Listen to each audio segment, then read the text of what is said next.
Bonsoir à tous ou bonjour, bienvenue sur Nostalgie Rondin pour une nouvelle émission. Guillaume et Pierre sont de retour pour faire parler leur intérêt pour la littérature. Et leur immense Et culture.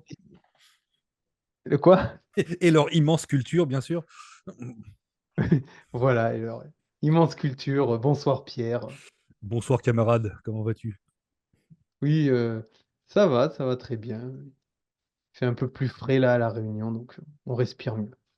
Bien. Et toi, oui, ça va? Ça va, écoute, ça a pas mal lu sur le foot ces dernières semaines, donc hâte d'en parler avec vous tous.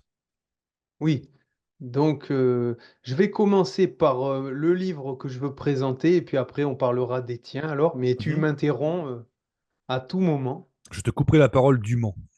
Voilà.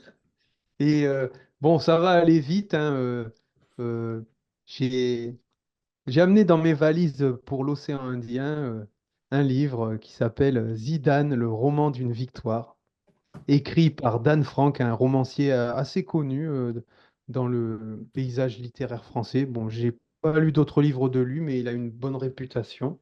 Je crois qu'il a eu le prix Renaudot en 91. Ah Euh, voilà, oui, oui, oui, il est assez réputé.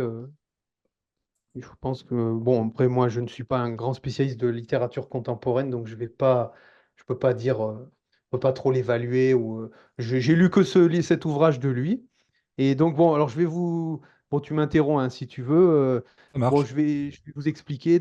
Oui, il est sorti en 1999. Donc, c'est une autobiographie ou une biographie, mais c'est revendiqué comme tel qu'il a été écrit à quatre mains, bien sûr, plus par Dan Frank. C'est pas dissimulé que c'est lui qui a préparé le texte. Hein, mais bon, Zidane a quand même dûment et lourdement et fortement participé à la rédaction par des interviews, j'imagine, et des entrevues régulières. Oui, c'est ce que Donc, j'avais vu apparemment, et c'était assez compliqué d'ailleurs d'avoir un petit moment avec lui parce qu'il était hyper sollicité.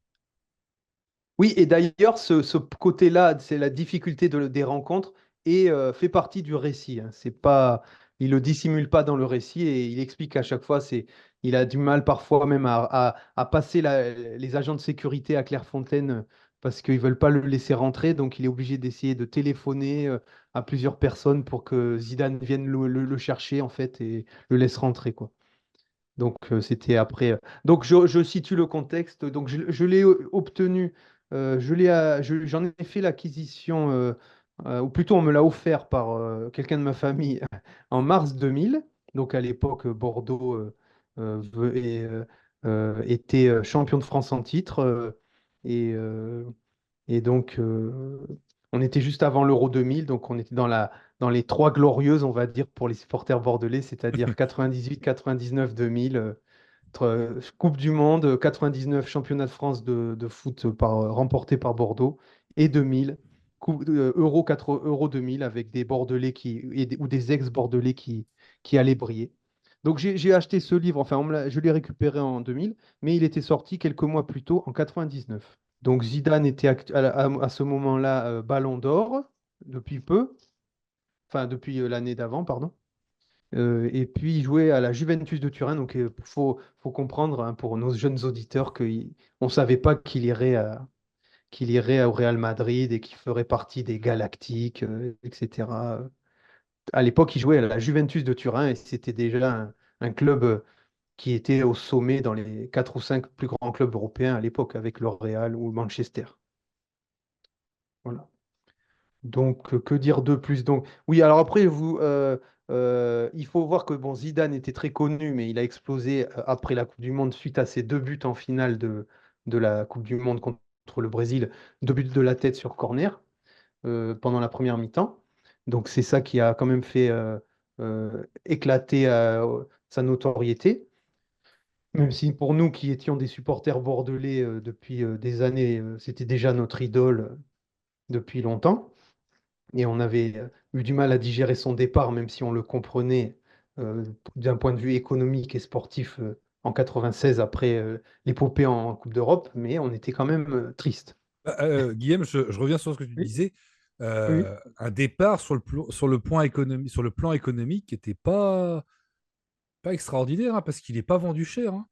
Il est vendu quelque chose comme 3,54 millions d'euros. Donc c'était 24 millions de francs à l'époque. Ouais, ouais. Pour un D'ailleurs, joueur comme ça, pour un joueur comme ça qui était élu meilleur joueur du championnat en 96, et ce, même si Bordeaux finit 16e, c'est pas beaucoup, hein. et là, à Bordeaux, on avait eu vent que Alflelou avait refusé l'augmentation exigée, enfin demandée par Zidane, et que c'était une des raisons qu'il n'avait pas prolongé son contrat.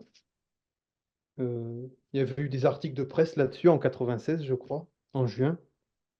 Je sais pas si, si tu t'en rappelles. Oui, tu en avais parlé quand on avait fait la saison. Mm. Tu Ouais, avais ouais, c'est dit vrai. qu'il avait négocié, enfin, il avait demandé comment dire, à Flelou une augmentation. Et puis, ils avaient le projet avec Dugarry et Lizarazu, mais je crois que c'est plutôt avec Dugarry, de rester très très longtemps en Girondin, si ce n'est pas à vie. Donc, il y avait quelque chose comme ça. Oui, oui, et en tout cas, bon, ça, c'est pas fait. Bon, dans le livre, dans cette autobiographie à quatre mains, il n'en est pas fait état de cette histoire. Bon, on dit juste que Zidane, enfin, il est écrit que Zidane part pour un club à sa stature sportive, donc c'est bon, c'est un peu, c'est pas la gloire des Girondins, on va dire, mais bon, ça a été écrit 3 ans après, ou vu tout ce qui s'était passé entre-temps. Zidane, c'est sûr que. Et puis, bon, voilà, Zidane était sur une autre planète, même par rapport au Bordeaux de l'époque qui était champion de France. Oui, puis Bon, la Juve, c'était quand même, oui, si tu regardes, je crois que c'est trois finales de Ligue des Champions de suite. Ça doit être 96, 97, 98. C'est costaud, hein. oui, oui, Des là, demi-finales, puis des victoires en coupe. Je crois que c'est la Coupe UEFA au début des années 90, 93, je crois. Donc, ouais, c'était vraiment. Puis c'est le plus grand club italien. et le plus grand championnat de l'époque était le Calcio, donc c'était pas la première ligue, hein, ni la Liga, quoi. Donc, Absolument. c'était la meilleure équipe du monde, d'ailleurs, on peut dire, puisqu'ils avaient gagné la Coupe du Monde des clubs contre River Plate, dans lequel jouait l'idole de Zidane, d'ailleurs, Enzo Francescoli, quelques années plus tôt. Et ils Avec avaient Zidane. collé, ouais, et ils avaient collé une raclée 6-1 à domicile au PSG pour la Super Coupe d'Europe en 97. Ah ouais, ça je me rappelais plus. Ouais, voilà. Ouais, oui, donc non, c'était l'équivalent, oui, oui, de Manchester City. Enfin, c'était la meilleure équipe d'Europe à l'époque, hein, le Real, la Juve, enfin la Ouais, meilleure. ouais. Les 3-4 meilleurs, quoi. Voilà. Ah bah on peut s'avancer. Je pense que tu avais le Milan AC, enfin l'AC Milan, surtout dans Mm. les années 90, parce que le Real baisse un peu en 90, même s'ils font dans les années 90, même s'ils font une victoire en C1 en 98. Je pense que tu as Ouais. l'AC Milan, la Juve et après le Real. C'est vraiment top 3, hein. Oui, oui, oui, à l'époque, c'était quelque chose.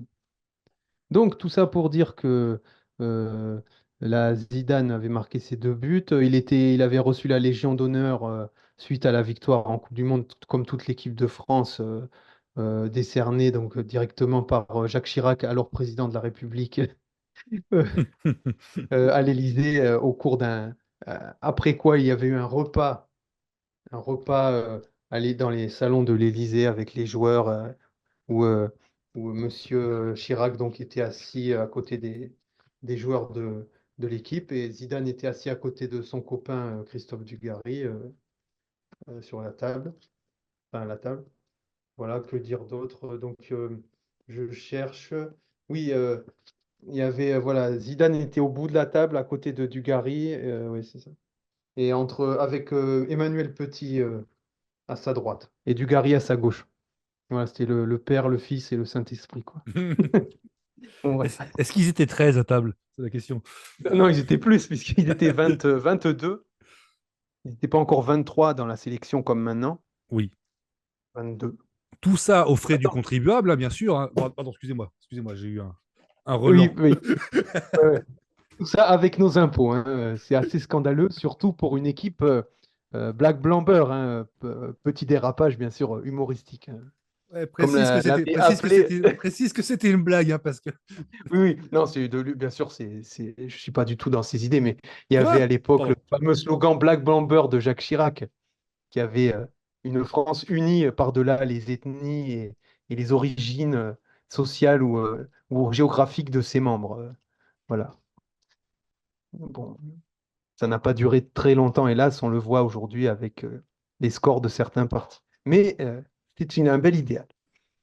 Et donc, euh, Ouf. donc là, je vais vous peut-être... Oui, pardon. Non, je disais ouf. Le mec qui s'essuie le front. Bref. C'est bon, pas de procès. Non, mais on fait pas encore assez de vues, tu vois. Ouais, on sait jamais. Hein. L'algorithme, il est chaud. Ouais, en parlant de ça, je regardais le joueur du grenier des fois, et eux aussi, pourtant Ça, eux, ils font des vues. ça va loin. Hein. Et des fois, ouais, les relents, mais bon, bah, c'est pour rire aussi, quoi. C'est pas. Sébastien, hein, que nous saluons, bien sûr, et son comparse, bon, j'ai oublié le Oui, prénom. ouais, Euh, c'est vrai. Ouais. Ah, ils sont très marrants. Moi, j'ai toujours oui. aimé depuis 10 ans, j'ai toujours regardé. Hmm. Ouais, ils sont rigolos. Oui, donc, alors j'ai quelques passages, peut-être, si tu veux, que je peux lire. Je veux bien J'en que ai tu trois ou quatre, déclames. Déclame, oui, ce serait. voilà, que je les slame même, peut-être. Si tu veux. Veux-tu un accompagnement musical? Ah, si t'as ça, ouais, si on est à ce niveau Ah, technique. je peux m'arranger, je peux m'arranger. Attends, allez, tu me dis quand tu es prêt. Là, c'est de l'impro, là, c'est de la radio libre. Euh, Vas-y, je te laisse le choix, le choix dans le style musical. ok. Alors déjà, je vais me barrer de la chaîne YouTube que je regardais parce que là, on va vraiment perdre des vues. Alors, petite instru, hein? Allez, Ouais, voilà. une petite instru d'époque. Alors là, on va partir dans une ville qui est sous, eh bien, une ville qui fait l'actualité actuellement. Tu vas vite comprendre. Guillaume, je te dis, c'est à toi dans 3 secondes. 3, 2, 1. Oui, donc je disais, oui, petit extrait, page 13, sur ce livre de Zidane. Donc. Nous allons dans une ville qui fait l'actualité pour les amateurs de Ligue 2. Rodez. Voilà. Alors, je lis. Rodez, c'est la ville de Madame Zidane et de ses parents. Elle est devenue la sienne, donc à Zidane, celle qui choisit lorsqu'il a besoin de se reposer. Marseille est ma terre, mais on ne se repose pas à Marseille. Ses beaux-parents habitent un quartier simple où vivent des gens simples. Ils travaillent, ils ont la parole et le geste discret. Il les aime pour cela. Il est bien avec eux. Enfin voilà, que dire d'autre? Il a découvert Rodez en même temps que sa belle famille. Lorsqu'ils ont été présentés, les parents, la ville et lui, il savait que ce serait pour toujours. Et d'ailleurs, là, c'est moi qui parle. Est-ce que il n'est pas coactionnaire du club de Rodez, non? Il n'y a pas quelque chose comme ça?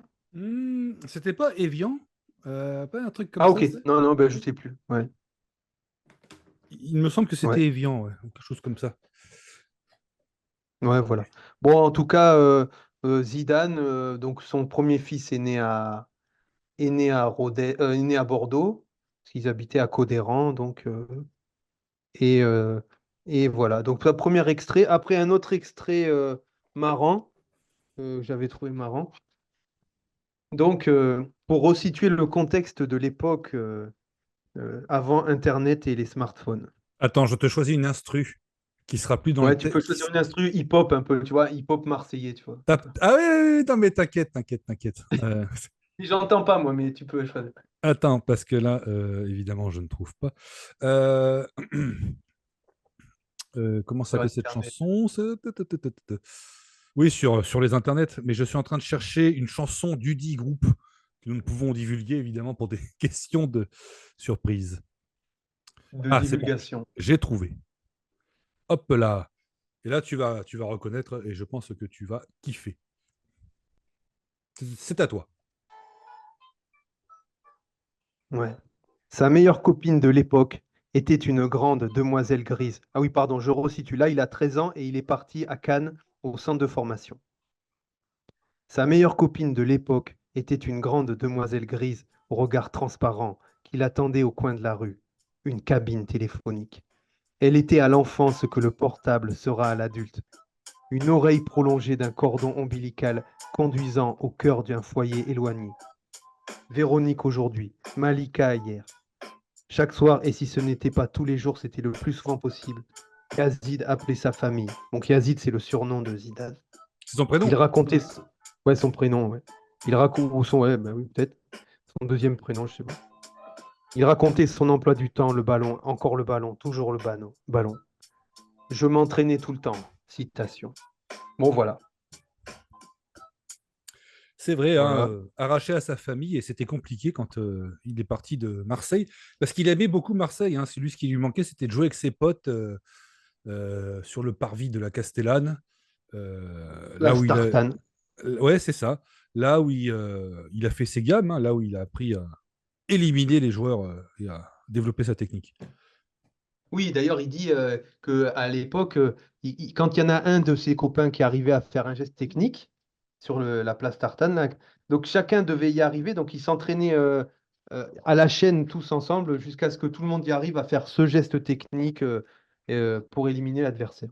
Saine Et émulation. d'ailleurs, ouais. Et d'ailleurs, il dit mon coach, Monsieur Varro à la SCAN, un des formateurs auquel il rend hommage. Il lui a dit qu'il était très bon, mais qu'il fallait qu'il soit bon de la tête. Mais lui, il disait que à la Castellane, il s'entraînait qu'avec les pieds, on s'entraînait pas avec la tête. Donc, quand il a marqué ses 2 buts en finale de la tête, ça a été quelque chose d'énorme. Bon, voilà. Ensuite, qu'est-ce qu'il y a? Alors, il y a des passages. Non, c'est intéressant pour qui veut découvrir Zidane. Voilà, la vie, euh, sa jeunesse, quoi, puisque ça, c'est une biographie qui s'arrête alors qu'il a 27 ans. Donc voilà, hein, c'est pas. Bon, voilà, que dire d'autre? Peut-être un dernier passage sur. Ah oui, voilà. Bordeaux voulait Zidane. Bordeaux a payé Zidane 3,5 millions de francs, 40 000 francs de salaire mensuel. Bordeaux lui donnera également ce diminutif affectueux qui fera plus tard le tour du monde, Zizou, ou plutôt ce n'est pas la ville, mais le nouvel entraîneur du club, Roland Courbis. Alors là, 3,5 millions de francs, c'est quand même moins que. C'est 500 000 euros à peu près. Voilà, pour que ceux qui entendent les prix des transferts à Bordeaux actuellement, là, les joueurs qu'on achète, Ignatenko, Badji ou d'autres, hein, c'est, Zidane, on l'a payé 500 000 euros. Donc, voilà. L'inflation, hein, on voit, est très importante depuis 35 ans. Mais pas l'inflation du talent, hein, par contre. Euh, Non, par- ça non. Il est venu avec deux autres joueurs canois. Saurais-tu me dire qui sont Oui, oui, Jean-François Daniel et Daniel Dutuel. Il me semble que Ah non. c'était Eric Guérit Ah oui, pardon. Oui, et oui, oui. Jean-François Éric Guéry et Daniel. Jean-François Daniel. Ouais. Ouais. Qui d'ailleurs étaient titulaires à Bordeaux avant lui, puisque eux, ils étaient déjà des joueurs confirmés. Mhm. Et Zidane, d'ailleurs, a joué à. J'avais fait une vidéo, je crois, je sais plus où je me rappelle plus. Zidane a joué en Coupe d'Europe avec Cannes, d'ailleurs, notamment en URSS, ou contre je sais plus quel club de Moscou, je crois. Ou d'Europe de l'Est. Mais en tout cas, Zidane avait joué en Coupe d'Europe avec Cannes, puisqu'ils avaient fait un bon parcours. Oui, Mm. avec c'était Luis Hernandez, l'entraîneur, il me Ouais, semble. Et, ouais, euh, voilà. et quand Avec Guérit, Zidane, justement, et Daniel, tout ça. et quand Zidane signe à Bordeaux, il était convoité par Marseille, mais Bernard Tapie avait dit que Zidane était trop lent. Il n'en a pas voulu. Oui, et Dugarry était réputé meilleur que lui. Bon, ça, c'est un truc qu'on entend souvent. C'est pas. Donc, Zidane et Dugarry, Dugarry était bon, quoi. Bon, voilà, après. Ah oui, alors aussi, il faut savoir qu'il s'est marié au Hayan. La cérémonie du mariage a eu lieu au Hayan, au château. Donc, voilà. Euh, que dire d'autre? Le 28 mai 1994. Voilà, il y avait son père et sa mère qui étaient là au Hayan. Le siège du club des Girondins, ses terrains d'entraînement, avait changé de tenue pour arborer le costume de la fête. Voilà, sa femme, la danseuse, puisqu'elle était, elle était au centre de formation des danseuses à côté de. Enfin, ils habitaient dans le même foyer de jeunes, quoi. Et donc, ils se sont rencontrés là-bas. Et il y avait 250 personnes à son mariage, donc qui a été fêté au château du Hayan. Voilà. Bon, voilà, donc c'était. En fait, ce livre, il raconte la vie de Zidane, la jeunesse, et en parallèle, la Coupe du Monde. Il revient sur les grands moments de la Coupe du Monde, le parcours des Bleus, la vision de Zidane sur ce parcours. Et en même temps, il nous montre Zidane dans sa vie, notamment quand il va à Laval se faire masser et préparer par le docteur Boixel, qui à l'époque était un des kinés de l'équipe de France et qui donc avait son cabinet à Laval. Donc voilà. Donc c'était un livre qui m'avait beaucoup plu à l'époque et il y a des photos en plus dedans. C'est un document qui est facilement trouvable, pas cher sur Internet. Et voilà, bon, moi j'ai fini, Pierre, hein, si tu veux. Puis je pourrais J'avais présenter ton livre à, bon, peut-être à d'autres émissions éventuellement si besoin. ouais, j'avais une question parce que tu as lu là un petit peu des extraits. Qu'est-ce que tu as Hmm. pensé du style du livre? Euh, le style, j'ai du mal à juger le style parce que en fait, quand le sujet m'intéresse, et là c'était le cas, il me passionnait. Bon, en fait, je suis heureux de le lire, quoi. Alors du coup, le style ne m'a pas fait tomber, ne m'a pas fait tomber le livre des mains. Donc moi, le style m'a pas gêné, quoi. Ça, c'était le style un peu moderne de beaucoup de romanciers qui savent bien écrire un petit peu avec un peu de voilà, c'est pas non, ça m'a pas choqué. Ok, ok, ok. Alors, tu m'as tendu une perche en parlant de la Coupe du Monde 98, puisque sachez que récemment, je n'ai pas lu un, je n'ai pas lu deux, mais j'ai lu trois livres en rapport de près ou de loin avec la Coupe du Monde 98. Donc le Hum, premier que je recommande fortement, qui est sorti en 2018, pardon, et hum, qui a été rédigé par Karim Ledjari, hein, Karim Ledjari, qui est, je pense, si je ne m'abuse, hum, qui est à la tête d'une chaîne ou d'une chaîne de télé. Je me demande si c'est pas l'équipe télé mhm. ou si c'est pas RMC, tu vois, je sais plus. Enfin, c'est un des deux. Oui, il était journaliste sportif en tout cas. Oui, oui, Exact. il est journaliste sportif. Ouais. Il a commencé dans le Parisien. C'était moi quelqu'un que j'aimais bien, qui était Oui, calme il et qui était à était l'émission enfin du hop là, foot. Didier Roustan. avec Sacomano aussi, non? Il y était, je crois, à l'époque. Ah oui, oh la vache, ça devait On faire. refait le C'est match du possible. lundi, tout C'est ça. possible, oui, oui, oui, oui. Bah, ça devait être le seul qui racontait pas de conneries, parce que vu la brochette de phénomènes que Sacomano réunissait tous les lundis, oui. Donc oui, Karim Nedjari qui était mesuré et qui justement a écrit ce livre donc en 2018. Hum, Ce livre qui parle des 6 joueurs qui ont été écartés de la liste des 22 par Aimé Jacquet.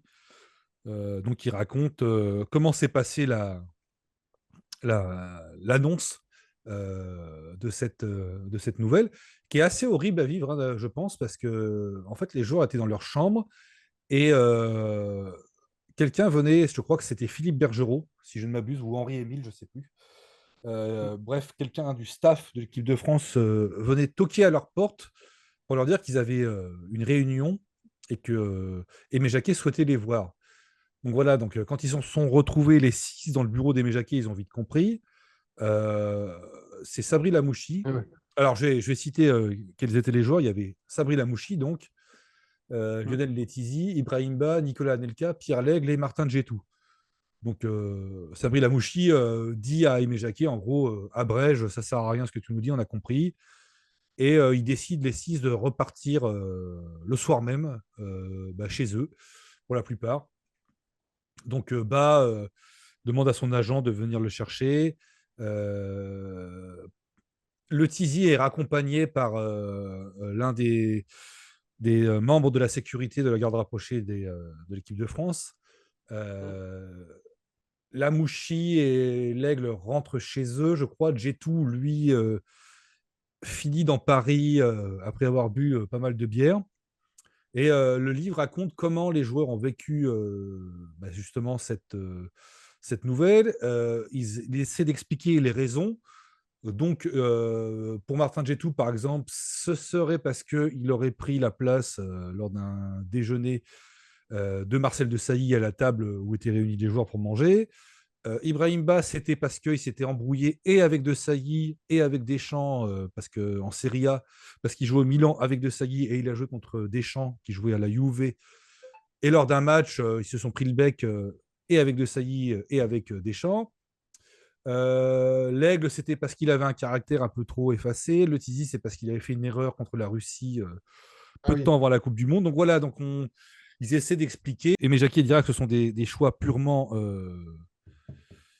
sportif. qui ne se basent pas justement sur les compétences des joueurs, mais sur l'entente au sein du groupe. Et donc Ah, d'accord. quand on a ces éléments-là euh, qui sont évoqués, on se dit qu'on comprend peut-être un peu mieux pourquoi ils ont été évincés.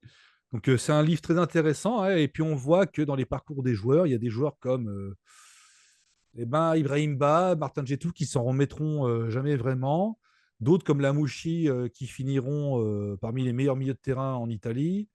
Pierre Lègle, ouais, qui fera une carrière après à peu près sympathique, hein, parce qu'il sera 2 fois champion de France avec Lyon. Et Anelka, qui lui, en 2000, remportera et la Ligue des Champions et l'Euro. Donc des trajectoires un peu diverses après ça. Ouais. Donc ça, c'était Mais le... toi, tu penses que que le critère sportif n'a pas prévalu quand même sur ces choix? Le critère sportif. Bah écoute, je vois pas ce que un Martin Djetou a à envier à un Franck Leboeuf. Je vois pas ce que Ibrahim Ba a à envier à Bernard Diomède. Hmm. La Mouche, c'est pareil, hein, je vois pas ce qu'il a envié à Bogossian ou à Carambeu, surtout à l'époque. Bon, c'est peut-être plus des problèmes de personnalité et d'intégration et d'entente avec les autres joueurs. Oui, c'est vrai, mais c'est vrai qu'en même temps, ça fait partie c'est un sport, donc c'est de l'humain. Donc ça joue, ça entre en compte le côté psychologique et l'osmose dans un groupe. Donc c'est vrai que ça doit être pris en compte aussi, quoi, l'humain, Oui, et puis je pense. oui, l'entente globale, c'est pour ça aussi qu'en Ouais, 96, Jacquet prend pas Ginola et Cantona. ouais. Alors on dit que c'est parce qu'il avait trouvé ces deux meneurs avec Djorkaeff et Zidane, mais il y a aussi un paquet de joueurs qui ont été contents de ne pas voir Cantona dans la sélection parce que il les intimidait, voire il leur faisait peur, quoi. Ouais, Donc voilà. voilà, La Nuit des Maudits de Karim Djedjari, je recommande chaudement. Oui. Ensuite, autre livre sur la Coupe du Monde, enfin, qui est lié à l'un des acteurs de la Coupe du Monde, c'était la biographie d'Aimé Jacquet, Ma vie pour une étoile, Ah oui. qui est, voilà, où il retrace assez brièvement son enfance, sa jeunesse et puis sa, sa carrière d'entraîneur, hein, et qui insiste bien sur comment il a préparé la Coupe du Monde 98. Donc, Aimé Jacquet, qui a été joueur à Saint-Étienne, avec qui il a remporté des titres de champion de France, qui a été sélectionné 2 fois en équipe de France, qui était un joueur, comme il Mhm. le disait, pas moyen, mais qui était pas dans le haut du panier, quoi, qui était un joueur, un bon joueur de club, un bon milieu défensif de devoir, quoi. Et il raconte comment il est arrivé à la tête de l'équipe de France, hein. Il était d'abord adjoint de Gérard Rouillet lors de la débâcle, face à la Bulgarie et l'absence de qualification à la Coupe du Monde 94. Donc, il a été nommé à la base de manière intérimaire et temporaire pour succéder à Gérard Rouillet, mais ses bons résultats ont fait qu'il a été confirmé au poste de sélectionneur. Et on verra par la suite que le président et les présidents de la fédération ont eu entièrement raison. D'ailleurs, je crois que c'était Claude Simonet, le président, qui l'a nommé, puisque c'était Jean Fournet-Fayard qui avait démissionné après le fiasco de 93 face à la Bulgarie. Donc voilà, donc Jacquet parle de comment il a préparé la Coupe du Monde en ne laissant absolument rien au hasard. Donc, comme je l'ai dit précédemment, il a commencé par l'entente entre les joueurs et la vie de groupe entre les joueurs. Il a pris chaque détail en compte, hein, donc que ce soit dans les déplacements, dans la récupération des joueurs, leur préparation pour la Coupe du Monde, sa communication par rapport aux médias.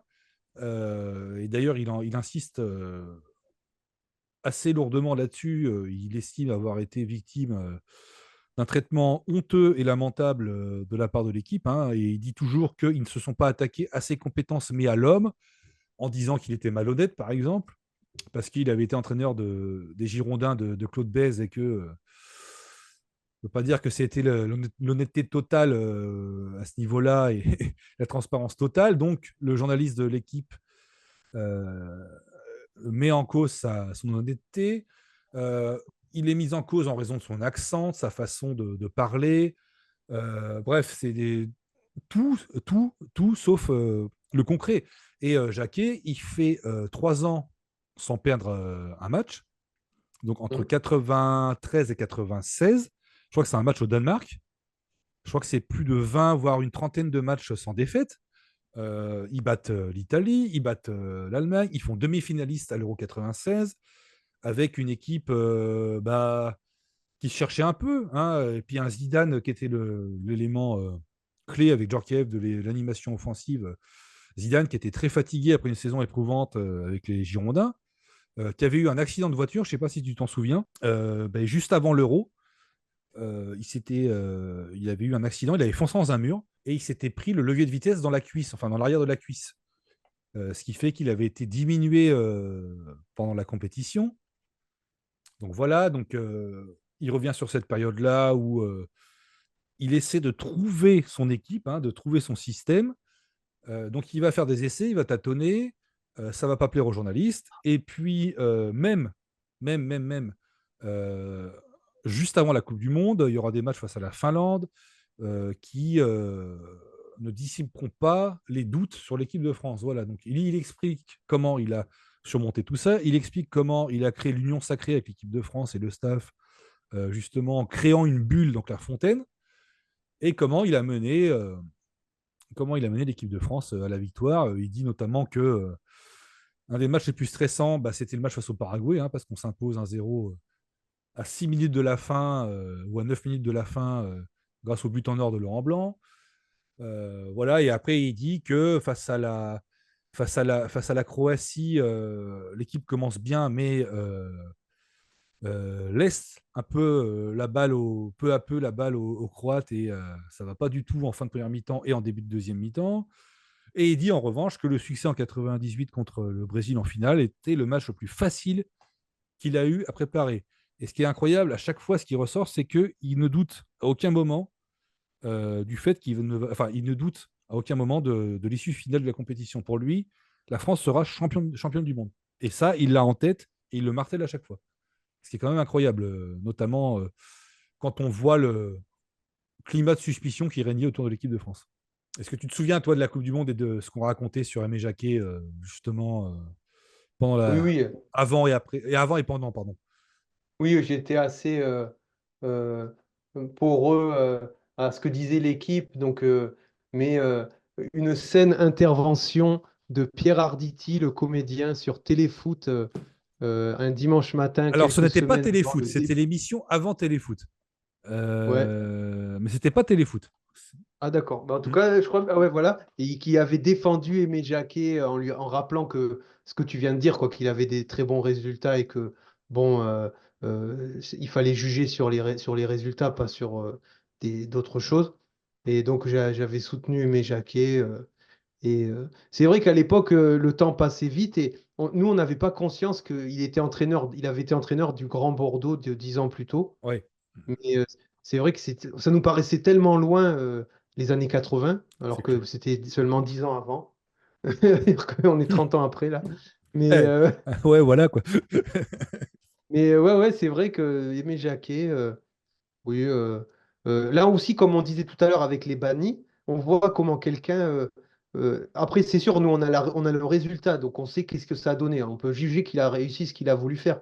Mais c'est vrai que le résultat lui donne raison, quoi, parce qu'il a réussi à construire un groupe en éliminant les fortes têtes ou les gens qui avaient du talent, mais qui rentraient pas dans la dynamique générale, l'ambiance qu'il voulait donner. Et ça a marché, donc. C'est vrai que ça passe ou ça casse aussi, parce que il a un peu la chance du vainqueur, comme le Deschamps là aussi. Parce en quart contre l'Italie, ou en huitième contre le Paraguay, ça passe ric-rac, quoi. Mais ça passe. Ça passe ce cric-crac, comme dirait Laurent Blanc. Et tout à fait. Oui, donc Guillaume, je voudrais rebondir sur ce que tu disais par rapport au banni. Aimé Jacquet, il le dit, il le répète, il dit que la manière dont il a procédé pour annoncer aux 6 joueurs qu'ils étaient bannis du reste un peu en travers de la gorge parce qu'il dit que peut-être il aurait pu mieux faire. Voilà. Et je voudrais aussi revenir sur ce que tu disais par rapport aux résultats.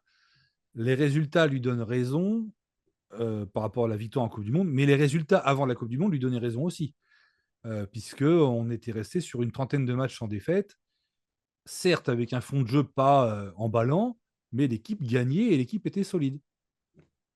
Ah, j'en veux pour preuve ce que tu dis là. J'ai devant mes yeux les statistiques sur Wikipédia. Il a 64,2% de victoires lors de sa période de 93-98 où il a entraîné l'équipe de France. Deux matchs sur trois. 53 matchs, Mm. 34 victoires. Ouais. Donc là, tout est dit, quoi. Au contraire. Je crois que bon. Et là, avec les Girondins, entre 80 et 89, 420 matchs, 51% de victoires. 52%. Mm. C'est énorme aussi. Est-ce que tu as les chiffres de Riera par hasard à titre de comparaison? Non, pas d'attaque ad hominem. Ok. Ce n'est pas l'esprit de Pardon, cette. bah, excusez-moi, c'est les relents des émissions précédentes. Les relances. Relance dans l'axe. Relance dans l'axe, ouais. Relance Courbis. On ne Oh, citera pas de nom. On ne ok. citera pas de nom. Et donc, troisième livre hein, sur l'équipe de France, Mm. qui s'appelle L'histoire secrète des Bleus, enfin de l'équipe de France, auquel pardon, a participé Karim Djedjari également, en compagnie d'un collègue hein, qui s'appelle Éric Métro. Voilà, et Ah donc ouais. là, ça revient sur la période 93-2002. Donc, il parle également, et c'est ce qu'il y a de plus intéressant, sur la période 98-2002. Donc, 98, les joueurs deviennent des stars, ils sont sollicités. En 2000, ils remportent, enfin sollicités par les médias, les sponsors, tout ça, par les gens aussi, les supporters. Voilà. Et en 2000, pardon, ils remportent l'Euro 2000. Blanc et Deschamps prennent leur retraite. Ça va poser un grand problème parce que c'était deux meneurs, hein, deux capitaines et vice-capitaines en l'occurrence, et deux grands meneurs de l'équipe de France. Ils vont prendre leur retraite. Ça va créer un vide au sein du groupe. Et entre 2000 et 2002, on a l'impression, et c'est même pas l'impression, c'est un fait, que le football et les performances de l'équipe de France passent complètement au second plan. Ce qui compte, c'est les rentrées d'argent, donc des matchs, des rentrées d'argent pour la fédération, j'entends. Donc Mhm. des matchs au Chili, en Afrique du Sud, en Australie, avec des déplacements très longs, des matchs où des joueurs se blesseront parfois gravement, comme Dugarry en Australie. Il y a beaucoup d'activités avec les sponsors, ce qui fait que les joueurs doivent faire beaucoup d'activités en dehors de leurs entraînements. Hein. Donc, peu de temps pour se reposer, peu de temps pour se recentrer. Et c'est vraiment un contraste entre la bulle que Aimé Jacquet avait créée et où lui ne laissait aucune place à ça, et ça entre 2000 et 2002, où les joueurs sont complètement accaparés. Il y a peut-être aussi un petit peu de suffisance, dans le sens où ils Mhm. ont été champions d'Europe et que ils font peut-être un peu moins les efforts. Il y a des joueurs qui sont sur le déclin, comme De Sailly, qui n'est pas terrible en 2001-2002, Leboeuf non plus. Euh, Zidane, qui est archi sollicité, qui arrive et qui se blesse lors d'un match de préparation contre la Corée du Sud. Il y a des choix de Roger Lemaire qui s'obstine dans son schéma tactique. Hein. Des choix de joueurs, pourquoi il prend Mikou, qui ne fait pas une grande saison, et pourquoi il ne prend pas la Carrière, qui est champion de France avec Lyon. Donc il y a beaucoup d'éléments comme ça, et qui expliquent la déroute hein, lors du mondial en Corée et en Afrique du Sud, en Corée du Sud et au Japon en 2002. Voilà. Donc l'histoire secrète des Bleus. Si vous voulez, si comme moi vous pensiez que c'était juste une histoire de joueurs gavés par le succès et par la confiance en soi, en fait, vous vous trompez parce que ce n'est pas que ça. C'est aussi ça, mais ce n'est pas que ça. Et l'exemple typique, c'est Marcel Desailly qui, pendant la Coupe du Monde, tourne une émission pour SFR, euh, non, Canal Sat, je crois, gère son entreprise personnelle, est tout le temps au téléphone. Donc voilà, c'est des joueurs qui ne sont plus, Focus. qui ne sont plus focus et qui ne sont plus des joueurs de foot, mais des businessmen. Ouais, mais c'est sûr, ils avaient connu la gloire. C'est vrai qu'ils avaient moins faim que 4 ans plus tôt, quoi. Ouais. Et puis, Et d'ailleurs, oui, ouais.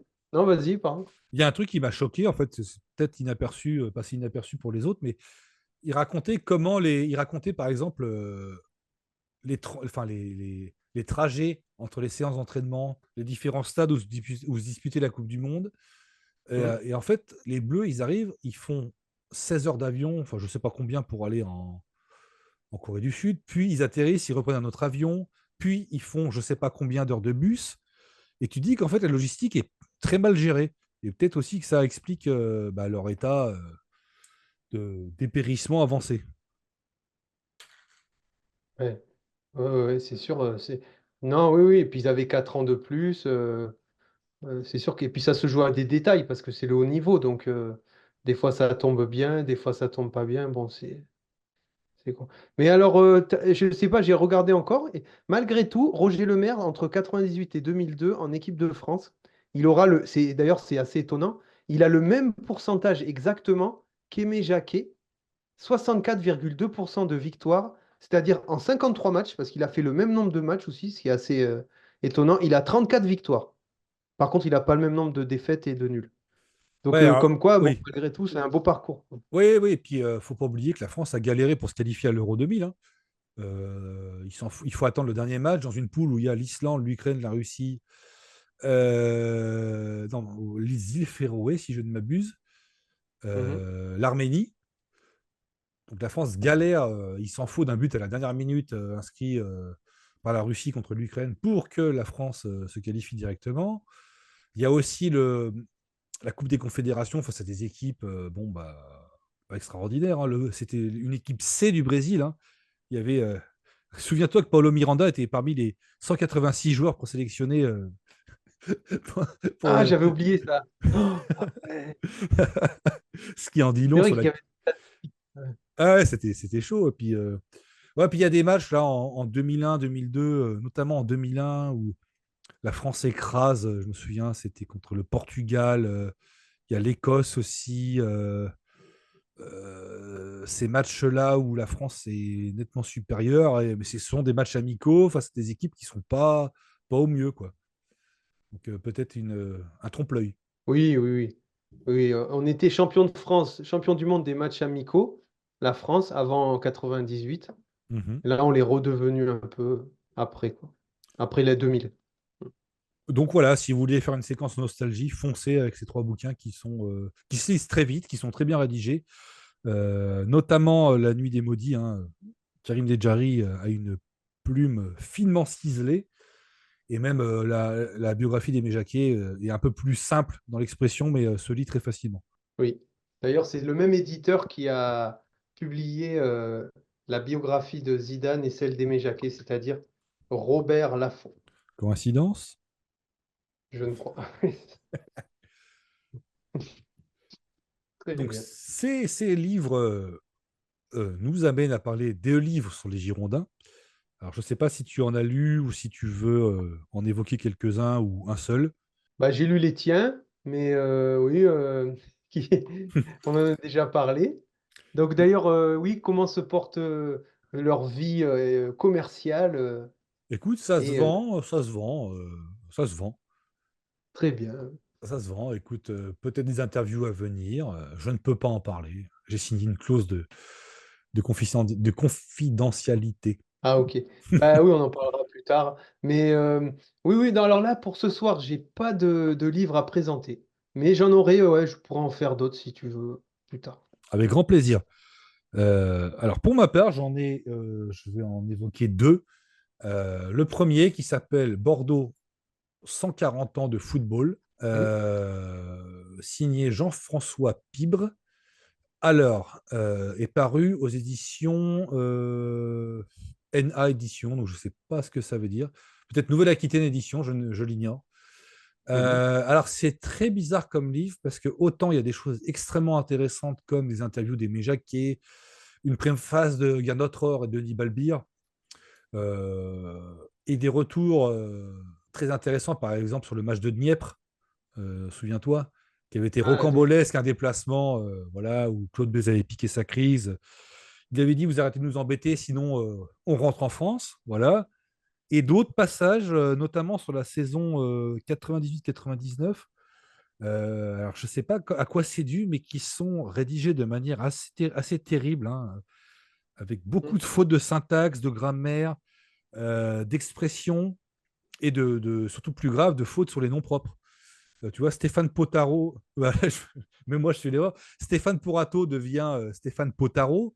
Lilian Lasland devient Lilian Lalande. Enfin, énormément d'exemples comme ça, de phrases qui n'ont ni queue ni tête, qui semblent avoir été balancées là comme ça. Donc c'est assez dommage parce que le livre avait beaucoup d'atouts, mais ces problèmes-là viennent ternir un peu le rendu final.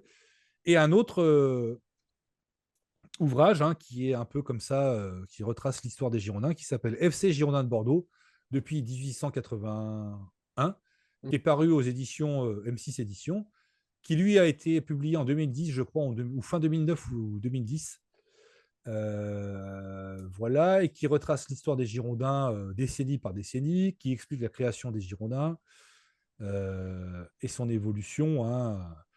Un club qui accueillait des réfugiés espagnols qui fuyaient la dictature. Ensuite, Bordeaux, qui était dans les années 50 et 60, enfin notamment dans les années 50, un club qui aurait pu devenir très grand, qui a beaucoup fini deuxième, qui a fait beaucoup de finales de Coupe de France, mais qui ne s'est jamais imposé. On pense aux finales de Coupe de France face à Nice, notamment, qui finissait deuxième derrière Saint-Étienne, Reims. Ah, Voilà, donc d'ailleurs, oui, quand Aimé Jacquet était champion de France avec Saint-Étienne, d'ailleurs, oui, dans les années 60. Ouais. exactement. Donc voilà, Bordeaux qui aurait pu avoir un tout autre statut, un tout autre palmarès, mais il s'en est fallu de peu. Alors, ce livre est très bon, très bien écrit, très bien, comment dire, Bien taxé, euh, bien écrit, bien syntaxé. Ouais. bien rédigé.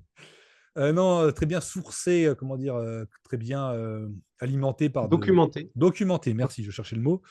Par contre, il y a toujours des erreurs. Bon, c'est des petites erreurs, mais c'est le maniaque en moi qui fait noter ça. Bruno Basto qui devient Bruno Bastos. Des erreurs d'année, par exemple, ils disent que l'Asland part en 2000, les Girondins, ils partent en 2001. Bon, pas mal d'erreurs comme ça. Il y a une absence sur Savio, ça c'est inadmissible. On ne parle pas de son passage. Ah oui, quand même. C'est proprement scandaleux. Voilà, il passe un peu rapidement sur les dernières saisons, donc entre 2001 et 2009. C'est dommage, parce que c'est très documenté, mais après, parce qu'il parle de décennies aussi, peut-être, entre 50 et les années 50 et les années 80. Années 90, c'est très bien documenté. Ils reviennent sur le match Bordeaux-Milan, mythique. Peu de choses Ouais. sur 98-99, malheureusement. Mais voilà, très très bon livre néanmoins, et que je recommande chaudement. Vous pouvez le trouver.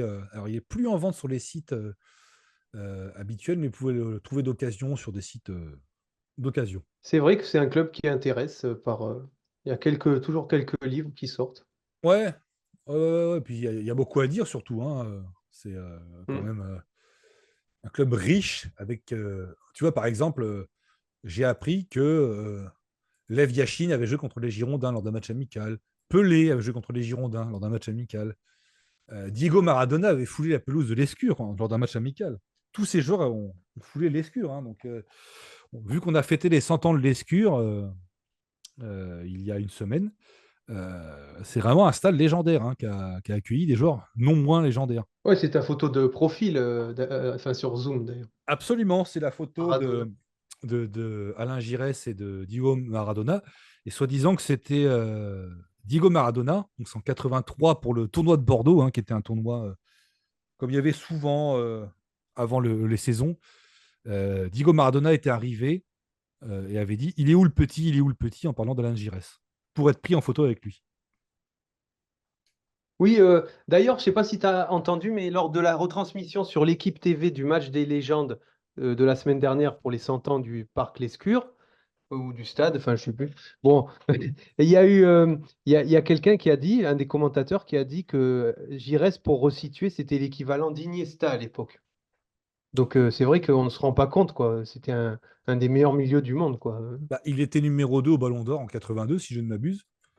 Ouais, Bon, voilà quoi.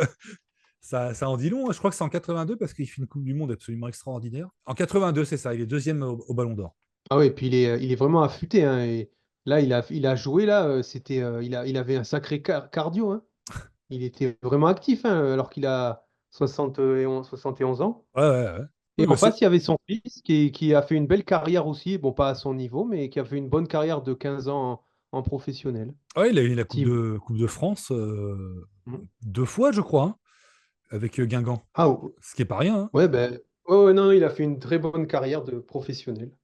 Mais pas à Bordeaux. Bon, c'est vrai qu'à l'époque, Bordeaux était un cran au-dessus de son niveau, donc il a pas trop pu prétendre y jouer. Mais bon, c'est- Giresse, c'est quand même 16 ans en Girondin, 3 titres de champion de France. Non, 2 titres de champion de France, parce qu'en 87, il est plus là, il est à Marseille. Plusieurs Coupes de France. C'est 181 buts, quand même, pour un milieu de terrain. Moi, je vois des attaquants qui jouent 15 ans au club qui marquent même pas 50 buts. C'était pour dire à quel point c'était un joueur extraordinaire. il est né à Langoiran, donc sur les rives de la Garonne. Absolument. Ah non, Giresse, c'est qu'une seule Coupe de France, pardon. C'est 2014 et 2009, il n'y était pas, puisqu'il jouait à Amiens. Ah oui, Thibaut. Ok. Mm. Ouais. Donc voilà, je pense qu'on est bien là niveau découverte. Est-ce que tu veux parler de ce match des légendes au Parc Lescure que tu as regardé avidement, il me semble? Oui, j'ai regardé en replay parce que c'était trop tard pour moi. Oui, Mais oui, j'étais content. Ça m'a fait plaisir de voir Zidane et tous les autres sur le terrain. Bon, il y a beaucoup de choses à dire, mais bon, c'est bien. Maintenant, je suis assez apaisé, hein. J'ai fait le deuil de ce Bordeaux-là. Si un jour on doit le revivre, bon, ça sera du bonus, ça sera super. Mais bon, si malheureusement c'est fini, comme par exemple le Stade de Reims, qui était un grand club d'Europe et qui, bon, on n'a jamais pu retrouver, ou Saint-Étienne aussi. Bon, ben, c'est comme ça, hein, on vivra avec ça. C'est pas grave, hein, c'est que du sport, hein. j'ai une question. Est-ce que tu as quand même Le gars qui va part... pleurer, c'est pas grave, quoi, je veux dire. Il n'y a pas de problème, je le vis bien. Ou Mais pourquoi moi je suis pas triste, hein. c'est pas vrai. Vous ne vous fiez pas aux apparences. Est-ce que tu as quand même pardonné à Pedro P son départ? Bah, c'est vrai que j'étais abonné au Virage Sud en 2003 et que c'est vrai que j'ai pas repris mon abonnement et c'était ça l'élément déclencheur. Donc c'est vrai que à l'époque j'ai trouvé ça scandaleux et c'est vrai que la vie de supporter bordelais, j'ai déjà dit, mais c'est quand même une histoire comme ça de trahison de joueur par rapport à son institution qui est au-dessus de tout, quoi. Que ça soit en 96, première trahison, des trois, donc Zidane, Dugarry, Lisa. Et puis moi, j'ai toujours préféré Bordeaux. Je suis chauvin, quoi. J'étais supporter du club où j'habite, de la ville où j'habitais. Donc j'aurais été à Rennes, j'aurais supporté Rennes. Enfin, donc moi, vraiment, les joueurs ne comptent pas, quoi. Donc Ouais, ouais, c'est ça qui est un peu dur, quoi. Mais bon, c'est la célèbre maxime euh, les joueurs passent, les supporters restent. Ouais, non, mais Paoletta, j'en avais un peu rien à foutre, en fait, qu'ils partent. Mais pas dans le sens où j'étais pas déçu qu'ils partent. Mais je veux dire, si tu veux te barrer de Bordeaux pour gagner plus, barre-toi, en fait. T'as rien à faire à Bordeaux, en fait. Alors, ça peut paraître oui, t'as raison. très, très, comment dire. Bah, c'est comme ça qu'on en arrive en Ligue 2, d'ailleurs. Les mecs ne pensent plus qu'au pognon, donc Mais ils c'est restent à Bordeaux. C'est ce que triste, je dis. hein. Je dis, si le club travaille bien, il va te remplacer aisément. Si un club travaille bien, ton meilleur joueur, tu le perds, bah, t'en trouves un qui sera aussi bon. Euh, Ça peut paraître catégorique ce que je dis en disant bah, si tu veux te barrer, barre-toi, mais c'est pas au club de s'appuyer et de s'agenouiller devant les caprices d'un joueur et les volontés d'un joueur. Après, Pauletta, il est quand même resté 3 ans. Je pense qu'il avait des ambitions plus élevées. Bon, c'est pas en étant à Paris qu'il les a comblées, ses ambitions. Mais peut-être que Paris lui offrait, je sais pas, le fait de jouer au Parc des Princes, le fait d'habiter à Paris, c'était un peu plus prestigieux que Bordeaux. Je sais pas. Mais Ouais. s'il voulait aller à Paris, il avait ses raisons, voilà. Et comme on dit, bah, bon vent, quoi. Et puis on va recruter quelqu'un d'autre. Bon, on a recruté David, par contre. C'est ça qui fait un peu, qui fait un peu chier dans l'histoire. Ben, d'ailleurs, en parlant d'autres joueurs partant à Paris, j'ai vu Benarbial à une interview où il expliquait qu'il était parti à Paris, pas pour le PSG, mais pour le Parc des Princes. Mais lui, il a été très déçu et il est resté qu'une année, je crois, Un an et au demi, je PSG. crois. Un an et demi ou deux. Ah ouais, Et voilà. après, il va à Manchester City et il fait partie des meilleurs joueurs de l'histoire de Manchester City. Donc, tu vois, c'était Donc, ouais. c'était un joueur aussi bien. Mais en fait, quand je dis qu'il est catégorique, si les joueurs veulent se barrer, ils se barrent. Je veux aussi dire aussi que c'est toujours un plaisir de les revoir dans ce genre d'événements, hein. Mm. Loin de moi l'idée de vouloir siffler ou même insulter Paoletta ou d'autres joueurs, tu vois. Je voyais Souleymane Diawara, bon, il est parti à Marseille après le titre. Mm. Bah, écoute, qu'est-ce que tu veux dire? Il est parti à Marseille, il est parti à Marseille, hein, voilà. Mais c'est pas pour autant qu'il faut le pourrir quand il revient, quoi. Ouais, ouais. Non, ben, ouais, oui, non, c'était, toi, ça t'a fait plaisir, ouais, de regarder ce match. Ah oui, oui, oui, oui, c'était. Bah déjà, bon, m'étant fadé toute la saison de Ligue 2, avec des joueurs qui me fatiguent, avec un entraîneur qui me fatigue, un président et un directeur sportif qui me fatiguent plus que tout, voir un milieu de terrain offensif, Zidane, Giresse, Gourcuff, ça fait plaisir. Et voir une attaque Paoletta qui avait Nagui, les mecs n'ont jamais joué ensemble, ils s'entendent comme larrons en foire, ça combine, ça se déplace bien, ça se serre dans les pieds. Oh, ça fait vachement plaisir, quoi. Oui, oui. Non, c'était un bon moment. Peut-être ça aura appris à certains qu'est-ce que représente Bordeaux dans le foot français, parce que maintenant on a un peu oublié. Ouais, ouais, c'est ça qui est le plus dur, mais bon, c'est pour ça que je dis que c'est bien aussi d'être nostalgique quelque part à ce niveau-là et de se replonger dans le glorieux passé, parce que si vraiment, vraiment tu dois te coltiner tout le temps l'actualité et tout ce qui ne va pas, et les dettes du club, et l'endettement du club, et le président, et le fournisseur de PQ qui n'a pas été payé, les résultats pourris, Herrera qui insulte les supporters, bon, t'en sors plus, quoi. Les entraîneurs, tout le monde. Mhm. Il insulte. Non, mais je sais pas si tu as vu la vidéo où bon, tu perds quand même, je crois que c'était à Annecy, pas Annecy, c'était où? Deux, Carquefou, je crois. Quevilly? Non, c'était pas à Laval ou un truc comme ça? Non, ah, c'est pas à Carquefou où il a insulté les supporters? Ah, je Ah, sais pas. je sais Ouais, ou plus. Quevilly, ouais, peut-être, Tu vois, ouais, il y je a sais pas. tellement de matchs pourris que je n'arrive plus à faire le tri. En gros, les mecs lui disent, ah ouais, tu devrais peut-être trouver un 28e système de jeu. Puis ça commence à panter dans les tours et il dit ta gueule au mec. Bon, je trouve ça un manque de classe. Ouais, ouais, c'est vrai que c'est vraiment le foot dont on parle dans les émissions, là, il a disparu. Mm. Parce que même dans les grands clubs, je pense que c'est plus. Enfin, même les supporters du PSG, je pense ils doivent être quand même dégoûtés, même si ouais, ils ont des résultats et des trophées, mais quelle saveur ça a, quoi, le foot de maintenant. C'est ça. Puis quand tu vois le cirque avec Mbappé, j'annonce pas ma Ouais, décision, mais qu'est-ce que tu racontes? Et puis même le football en lui-même, je trouve que a changé. C'est plus intense au niveau physique, au niveau de la vitesse. Je trouve, et il y a beaucoup de gens qui sont pas d'accord, mais c'est pas grave, que c'est moins technique, que c'est moins plaisant à regarder. Ça ressemble plus à du handball. Ça, je le constate depuis la Coupe du Monde 2022, où ça joue dans une espèce de zone, d'une bande sur les 35 derniers mètres. Ça fait tourner le ballon. Il n'y a pas de décalage. Il n'y a que des exploits personnels ou des frappes de loin. Et ça me plaît pas. Bien que hier, j'ai vu un super match entre l'Atalanta et Leverkusen, hein, hmm. ou Leverkusen, qui est un super lookman et une équipe de l'Atalanta qui fait plaisir, mais qui est une des rares équipes à jouer comme ça. Tu vois, Xabi Alonso, on nous dit mon Dieu, c'est génial, le petit prodige. Bon, bah, il s'est pris une leçon hier. Voilà. Et voilà, et le froid réalisme italien, tu vois. L'Atalanta, un petit club, enfin, pas un petit club, mais un club italien qui est en dessous du standing de Bordeaux, par exemple, au niveau historique, bah, voilà, au moins ils ont l'occasion de gagner une Coupe d'Europe, bah, ils la gagnent, quoi. Ah, puis surtout, ils ont un Alors que entraîneur nous, qui a mis en place un système de jeu, des joueurs qui sont peut-être pas les plus connus, mais qui sont hyper complémentaires, et hyper bons, hyper généreux. Et puis surtout, il y a un vrai projet de jeu, de pressing, de déplacement. C'est plaisant à voir, quoi. C'est pas. Je te dis, c'est pas City où c'est la passe à 10, c'est pas le Real où ils sont à 15 derrière, c'est pas le PSG où ils font toujours la même chose sur les côtés, ça passe jamais. Voilà, c'était vraiment plaisant, c'était quelque chose d'autre. ouais, et ouais. Bah, tant Mm. mieux parce que ils ont gagné peu de trophées, donc ça leur fait un Ouais. trophée. Enfin, tant mieux. Non, Quoi, tu serais c'est pas. supporter de l'Atalanta maintenant? Non, non, ouais. Non, non, mais en plus, les pauvres, c'est de là d'où est parti le Covid en Europe et tout. Ils ont assez souffert, les pauvres C'est c'est- bergamasques. c'est exact. Et Et salutations ils à étaient eux. bons d'ailleurs, cette saison-là. Ils étaient bons Exact. dans ces. Ouais, ouais, ouais, mais ils avaient ces joueurs-là. Ils avaient des espèces d'hommes de couloir. Je crois que c'était. Il y avait Gossens, qui était un joueur Ah, ouais. germano-néerlandais.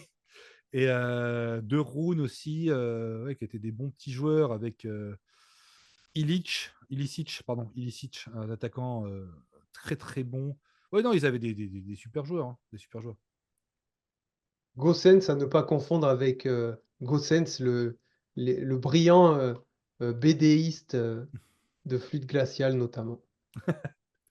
Est-ce Je sais lui pas qui si est tu à, connais. est-ce lui qui est à l'origine de Pascal Brutal? Non, ça c'est Riyad Satouf, mais ouais, il est bon aussi. Mais Goussen, c'est un auteur, ouais, Eugène, ouais, voilà. Il est énorme. Sur les bandes dessinées qu'il fait dans Flûte glaciale, mourir de rire, quoi. C'est vrai que je lisais ça, j'aimais beaucoup Flux Glacial à l'époque, dans mon époque collégienne et lycéenne. Ouais. Ah d'accord, moi je m'y suis mis plus tard, ouais. Je m'y suis mis bien, bien après. Non, mais tu sais que j'ai été mûr très tôt, donc c'est pour ça. Et modeste aussi. Non, non, mais ouais, c'est. Je suis plus abonné, mais j'étais abonné pendant longtemps, ouais. Ah ouais, D'ailleurs, hier, j'ai feuilleté un petit Jean-Claude Tergal Jean-Claude et ça Tergal, bien sûr. me fait toujours très rire. Ouais, qui nous rappelle des souvenirs, hein. Ah là là, c'est. Ouais. Non, Euh, il est bon, hein, Jean-Claude Tergal, ouais, c'est Bel c'est homme, énorme. à l'aise socialement, hein, toujours. On Il peut dire. cherche une femme si vous en Oui, connaissez des libres. et ça fait longtemps d'ailleurs, hein. Voilà, voilà, je pense que nous pouvons rendre l'antenne, Guillaume. Nous atteignons l'heure Oui, de. oui, je crois qu'on me fait dire que oui, que nous Ouais, sommes légèrement en retard, hein, je crois que Pierre. mon dîner est prêt, donc je vais pas faire attendre plus longtemps ma femme. Voilà.